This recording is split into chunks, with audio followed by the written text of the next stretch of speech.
Salut à tous, bienvenue dans cette nouvelle vidéo qui sera assez courte.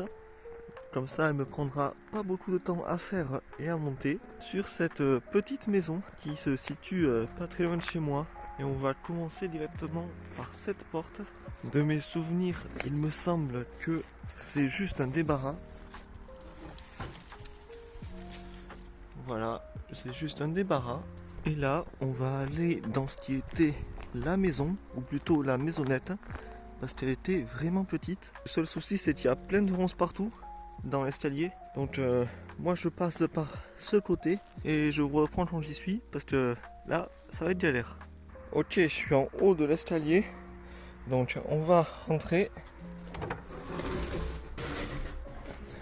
On déboule sur un petit escalier et une seconde porte.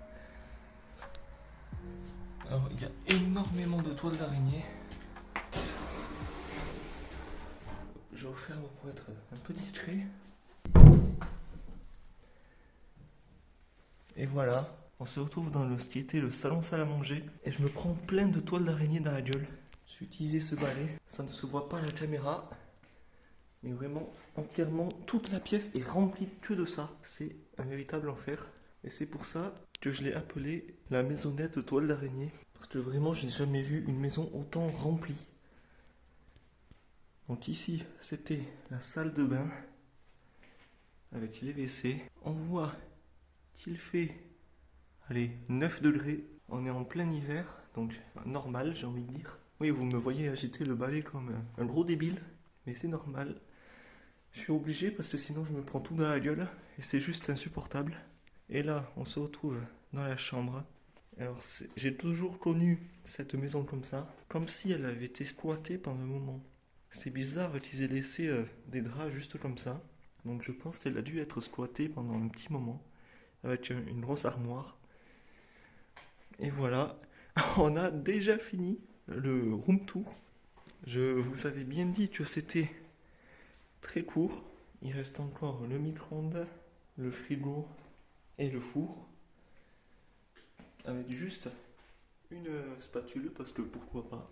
Bon, là on voit bien les toiles d'araignée qui vont absolument partout. Il y en a partout. Et je sais pas pourquoi, il y a une guirlande accrochée juste ici. Je pense pas qu'elle était abandonnée durant la période de Noël, c'est plus quelqu'un qui s'est amusé à l'accrocher là comme ça. Et puis on voit que le chauffage, c'était juste ça, posé à l'arrache en plein milieu de la pièce avec un tuyau qui part en plein milieu comme ça. Bon, du coup ça devait bien chauffer, mais c'était pas très pratique ni très beau. Mais bon, je pense que c'était des personnes qui s'en foutaient un peu. Tant qu'ils avaient une maison, ça leur suffisait. Et juste en bas, on a une porte où l'agriculteur s'en sert toujours pour entreposer des machines. Donc on ne va pas y aller. Et donc voilà, j'ai terminé mon petit tour. C'est vraiment une maisonnette, c'est le cas de le dire. Elle est aussi petite qu'un appartement, voire plus petite. Et nous revoilà au second Urbex, qui est une maison abandonnée qui appartenait à une ferme. La ferme ayant été abandonnée avant, comme on peut le voir à ses premiers bâtiments. Ça devait être un espace où il devait peut-être ranger des choses, ou peut-être la toute première maison de la ferme, mais très vieille. Malheureusement, on peut pas trop voir. Je vais pas m'amuser à passer sous les barbelés, surtout qu'il a plu, donc c'est tout mouillé. Donc ce que je sais à peu près, c'est que la ferme aurait cessé son activité il y a environ une cinquantaine d'années, et la maison qui est juste là, derrière les arbres, aurait été abandonnée dans les années 90. Donc ça fait 30 ans d'abandon pour la maison et au moins 50 pour la ferme. Comme on voit ici, ça devait être l'ancienne grange, et à part quelques ponts de murs, il ne reste absolument plus rien. Tout s'est totalement effondré.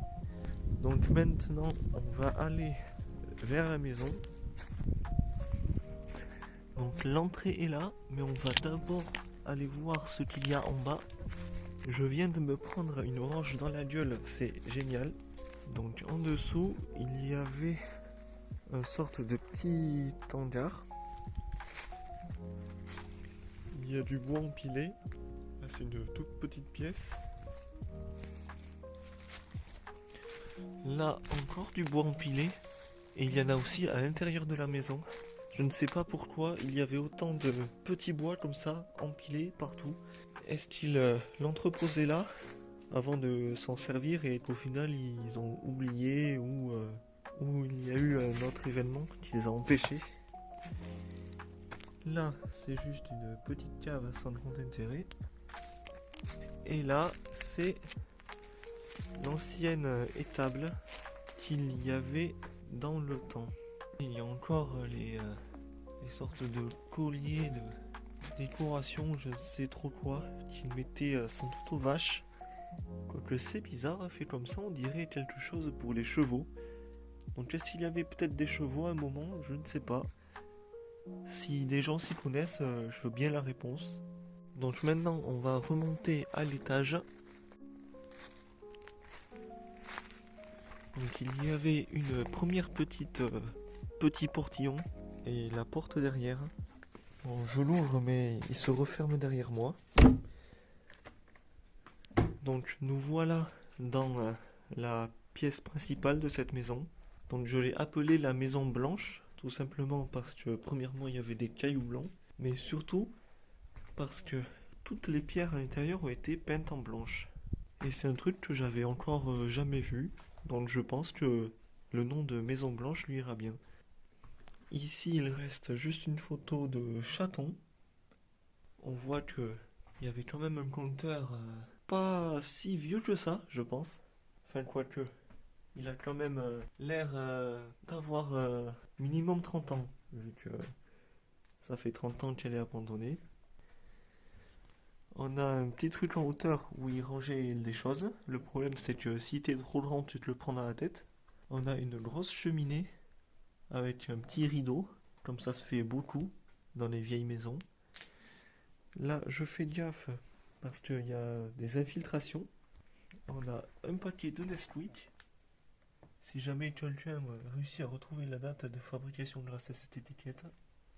Et il reste quelques sucres dans ce pot.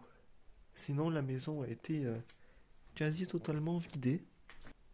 Et là, nous allons dans la partie arrière qui est en bien pire état. On voit bien le jour, c'est infiltré de partout.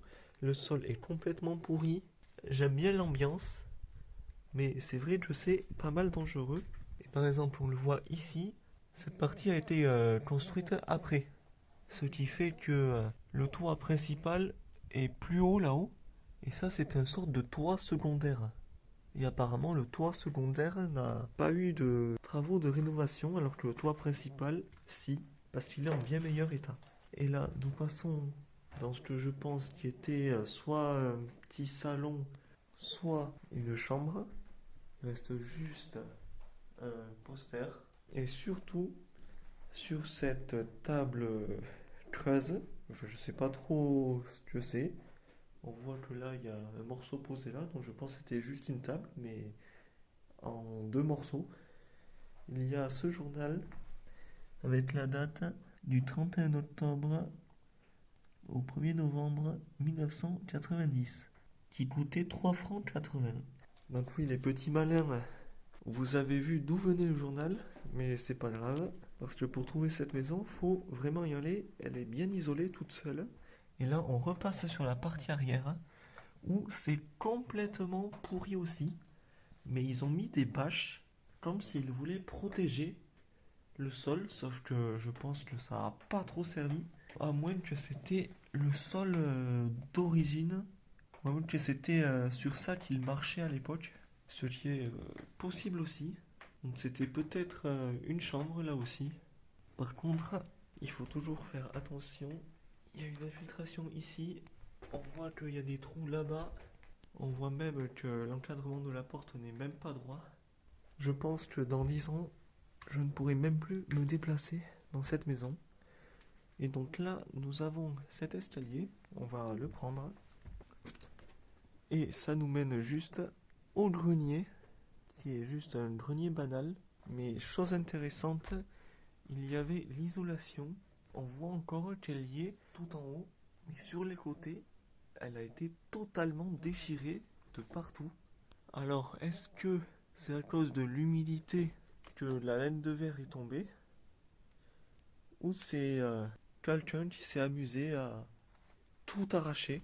Après, il me semble que la laine de verre, ça gratte, donc je verrais pas trop l'intérêt de faire ça. Et même si ça grattait pas, je verrais pas l'intérêt de faire ça non plus. Après, on voit ici aussi que certaines vitres ont été explosées intentionnellement, avec les morceaux de verre un peu partout. Moi, je pense bien sûr que la première personne à avoir fait ça, c'était un cambrioleur. Et quoique c'est pas sûr encore, parce que, comme dit tout à l'heure, la maison est vraiment isolée.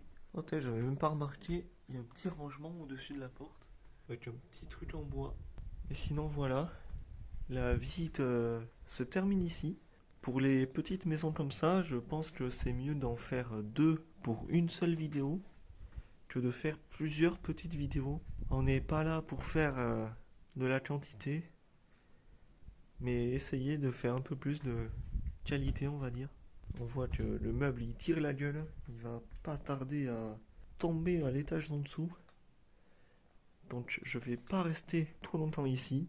Et sinon, pensez à vous abonner, à liker si ça vous a plu. Et moi, je vous dis à la prochaine. Ciao, ciao.